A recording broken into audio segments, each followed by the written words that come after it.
Halo guys, kembali lagi di Riko Official. Jangan lupa like, komen, dan subscribe ya. Pukul 7 pagi, seorang perempuan asisten rumah tangga sepupunya datang untuk menggantikan dirinya. Saat ia sedang menyenyak-nyenyaknya tidur hingga melewatkan sholat subuh, ia merasakan punggungnya ditepuk halus, membangunkannya dengan perlahan. Mas. Arta membuka matanya perlahan. Matanya tampak merah karena kurang tidur. Ya, Arta menyaut sambil mengusap bekas iler di sudut bibirnya setelah kesadarannya sepenuhnya kembali. Ia hendak mengangkat kepalanya, namun mendadak tidak bisa. Bahkan yang ia rasakan adalah kulit kepalanya yang serasa pedas.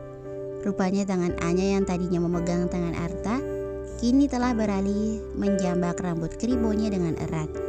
Sementara wanita itu masih tidur dengan nyenyak. Masih dengan rambut dijambak, Arta menatap ART Amor yang tadi membangunkannya dengan wajah miring. Ini ada titipan dari ibu. ART Amor menyodorkan kemasan plastik pada Arta. Kata ibu, ini obat buat encok, ujarnya sambil tersenyum geli menatap tingkah Arta yang tampak pasrah rambutnya dijambak. Makasih, sahut Arta antara dongkol dan bersyukur karena perhatian sepupunya. Mengingat pesan Amor bahwa ART-nya akan menggantikan Arta bertugas menjagaannya, Arta akhirnya bangkit. Dengan perlahan Arta melepaskan tangan Anya dari rambut lebatnya. Gue pulang dulu ya, jangan khawatir. Nanti siang gue balik lagi, ujar Arta berpamitan pada Anya yang tampak terusik dengan suara Arta. Membuka separuh matanya Anya mendengar Arta berpamitan dan mengangguk pelan. Dengan berat hati, Arta akhirnya pulang ke rumah dan sempat meminta izin pada Jovan untuk tidak masuk kantor lagi. Beralasan akan kembali ke rumah sakit untuk menjaga Anya. Tiba di depan rumah kontraknya, Arta tersentak kaget dengan adanya Gita di teras rumahnya. Telah rapi dengan setelan kerjanya. Duduk menunggu di teras. Wajahnya tampak cemberut. Git, Arta menghampiri Gita sambil berusaha berjalan sewajar mungkin. Gita yang awalnya cemberut berubah kaget melihat wajah Arta yang tampak lebam di sana sini. Apalagi cara berjalan Arta yang lebih mirip orang sakit encok. Kenapa kamu gak ke kantor, Git? Arta menegur gadis itu. Firasat Gita dari semalam gak enak, makanya Gita kemari, jawab Gita sambil memandang wajah lebam Arta. Gak kenapa-kenapa, Git, saut Arta sambil membuka kunci pintu kontrakan. Gak kenapa-napa apanya. Firasat kita memang benar. Ini muka sama pinggang kenapa begini? Gita tak puas dengan jawaban Arta dan terus mencecarnya. Gak apa-apa, Git. Arta masuk sambil memegang pinggangnya. Jujur deh, teh habis berantem sama siapa? Kenapa Gita gak boleh tahu? Sama orang lah, masa sama kebo? Jawab Arta sambil melangkah masuk ke dalam rumah, diikuti Gita di belakangnya, masih mengomel soal ini dan itu. Kamu cepetan berangkat kerja, Gih, udah siang loh, Arta mengingatkan sambil menuang segelas air putih untuk ia minum. Gita udah izin ke kantor masuk siang, saut Gita sambil menggamit manja lengan Arta yang hanya bisa pasrah. Gita bantu urut pinggang ya. Tangan Gita memegang pinggang Arta. Mendengar Gita akan mengurut pinggangnya, pikiran Arta langsung jadi horor. Gak usah, Git, biar Mang Acai aja. Arta menepis halus tangan Gita yang singgah di pinggangnya. Siapa Mang Acai? Tanya Gita curiga.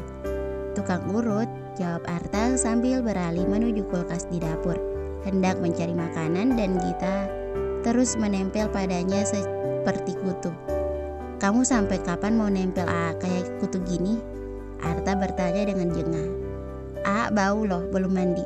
Sampai cerita kenapa sampai babak belur begini dan kenapa semalam bilangnya lembur dan pulang pagi. Di mana semalaman? Tagih Gita sambil menatap Arta lekat-lekat. Alih-alih menjawab interogasi Gita, Arta malah menyodorkan dua butir telur pada Gita. Tolong masakin telur dadar dong, Git. Gita cemberut menatap dua butir telur di tangan Arta. Tapi harus cerita jujur ya sama Gita, kenapa sampai seperti ini? Gita kembali menagih jawaban. Iya Git, buruan goreng telurnya, lapar.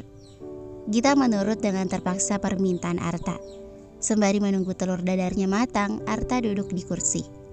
Tubuhnya ada di rumah bersama Gita, tapi pikirannya terbang ke rumah sakit, memikirkan Anya.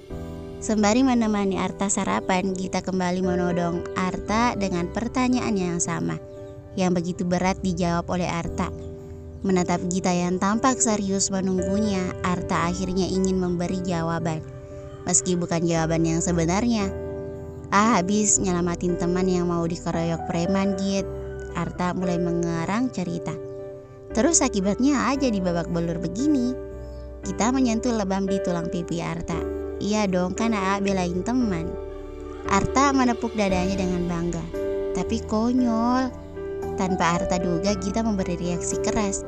Besok-besok lagi kalau ada masalah serupa, mendingan jangan turut campur urusan orang deh. Gita gak suka pisan.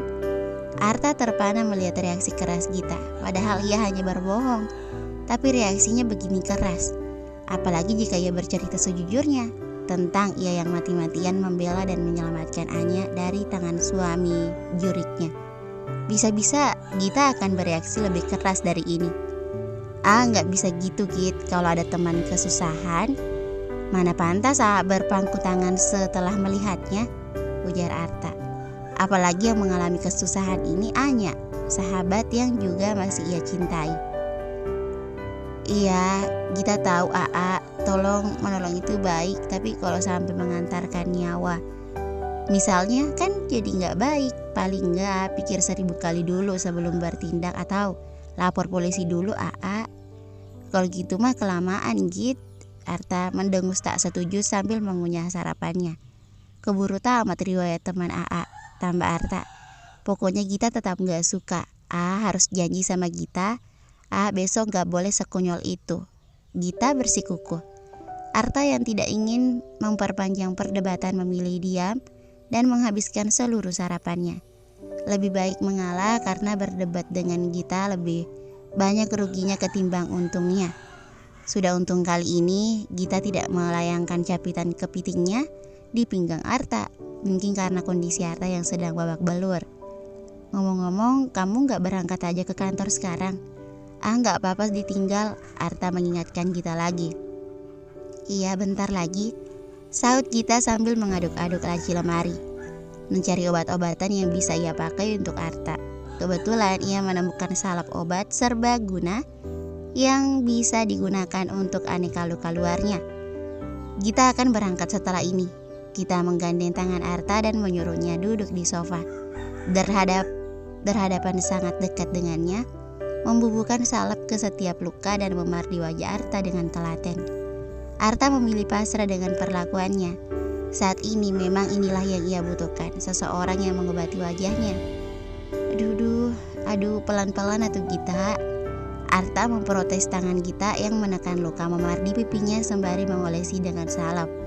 Masa gini aja sakit, Sakit mana waktu ditonjok? Sakit ditonjok lagi, makanya jangan sok jadi pahlawan. Omel Gita menyudahi kegiatannya mengolesi salep, luka dan memar Arta. Makasih ya Git, ucap Arta dan dibalas Gita dengan senyuman manis yang berujung kecupan kecil di pipi Arta. Gita berangkat ke kantor Gita beranjak setelah mengecup pipi Arta. Wajahnya tampak merah karena kecupan itu adalah kecupan pertama yang ia hadiahkan untuk Arta yang menjadi kekasihnya selama sebulan ini. Memegangi pipi bekas kecupan Gita, Arta diam-diam merasa bersalah pada gadis itu. Ia telah membohongi gadis itu cukup banyak soal penyelamatannya dan soal perasaannya yang sebenarnya. Bersambung, thank you for watching.